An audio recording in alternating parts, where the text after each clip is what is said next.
Welcome back to my vlog. I've always just told you that I'm at the Champagne Bar at the Serena, which is home to our vlogs. But I don't think I've ever told you the fact that this is the exact place I got engaged about a year ago. That story would be too long and too tear-inducing for me to tell you, but we're going to talk about having goals in a relationship.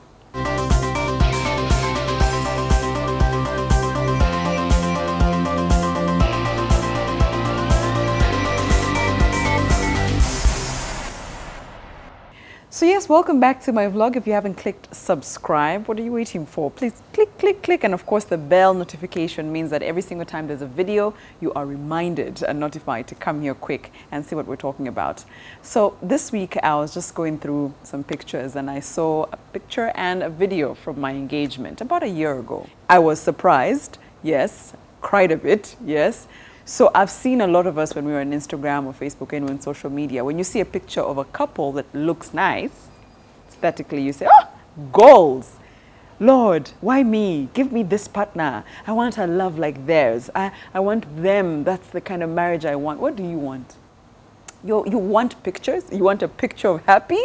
Because ideally that's what goals on social media is. You've been told many times, please don't take the picture perfect look online and say that's what I want. Create your own beauty, because there's no relationship that is just happens. You have to create it and make it. So I thought I'd give you my thoughts about where my mind was before I actually got married and why I chose to actually get married, because it was a choice. I don't know if it's a choice for many people, but between the time that my partner and I said we'd like to get married, we took 1 year to actually make it happen. And this is why.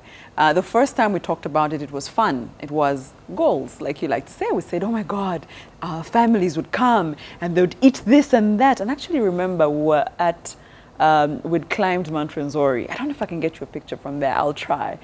And we were just reminiscing about the good times and we're saying, oh my God, imagine the decor, the cake, the lighting, oh, the song, the first dance will be like this and like that. Then we came back home after that trip and then we said, but in reality, what does marriage mean? You know, it's not the good times only. And so we sat down and promised each other to allow each other be normal. Do you know what I mean? Allow each other see the true colors of the other. And for about a year, we did that. We understood each other's good and the bad. And then eventually we said, would you take me as I am? With all my flaws, with all my indiscipline, impatience, anger, and all of that, would you? Yes, great. So here's what I'd like to teach you about when you're choosing a partner, because a lot of young girls ask me, I mean, how did you get to that, point? I also want it. And I think what you want is a wedding ring and the idea that you're married. I don't think you've actually thought about being married. Marriage is a lifetime commitment. I truly believe not everybody should get married. Do you know what I mean? It's a lifetime commitment where you have to spend a good amount of time actually picking the right partner. And the right partner for me might be different for you. The right values for me might be different for you. But there's basics. There's things that, honestly speaking, if you look at me and you look at the next person, there are basics that keep a good relationship. So in courtship, you have a partner right now, you've got a boyfriend, you've got a girlfriend, and you want to see if this is the one. One of the things we had to learn about each other was patience. And I don't truly think you ever learned this one. But it's good to at least see if this kind of person can be patient in the good times and patient in the bad times. Because there are moments in life where you don't have to pretend, that will teach you about your partner and say, this guy, this is the kind of guy, when, excuse my French, when shit hits the fan, they're not going to be around.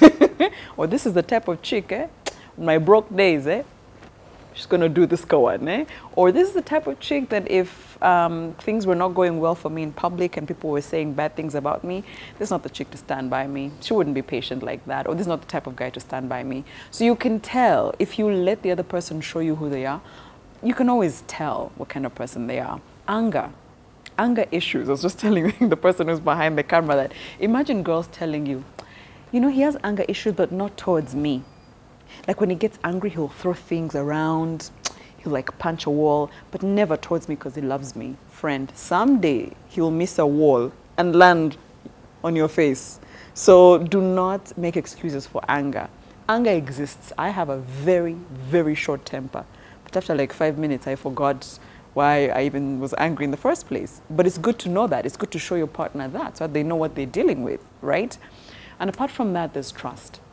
Now, trust isn't, do you trust me? Yes, I trust you. Yes. No. You kind of have to build it. You build it every day. You build it through some actions. You understand? Somebody asked me the other day, can you tell if somebody trusts you? Yeah. You know, the little things like, can I have your phone, and you don't panic? You know, you don't go like, can I have your phone? I'd like to use your phone. Hey, my phone. Yeah. You know, little things like you don't trust that this person will not go beyond calling. They'll go where they're not supposed to go. So little things like that. Or when the person says, I'm going to meet my friends, I'm going to go to meet the boys, watch a game, be cool. And you say you trust the person, but then every 30 minutes you're checking in. Hey, so how is the game? People are still playing football. Okay. I think you're drinking. Yeah. Oh, okay. Who are you with again? You don't trust this person, honestly. And the guys do that too. They check in with the girls, who you with. And then you have to trust the person to make their mistakes. Let me tell you about trust. Trust isn't just in the good stuff. Trust is even in the bad stuff. You need to trust me to make my own mistakes and learn from them. You're there advising me, but are those friends good for you? They're not good friends for you. Look at that guy. That guy was not there for you the other time, and you're still talking to that guy. Let the guy make his own mistakes. Let him learn from his own mistakes. So trust that he will go through the life phase on his own, and he'll make it.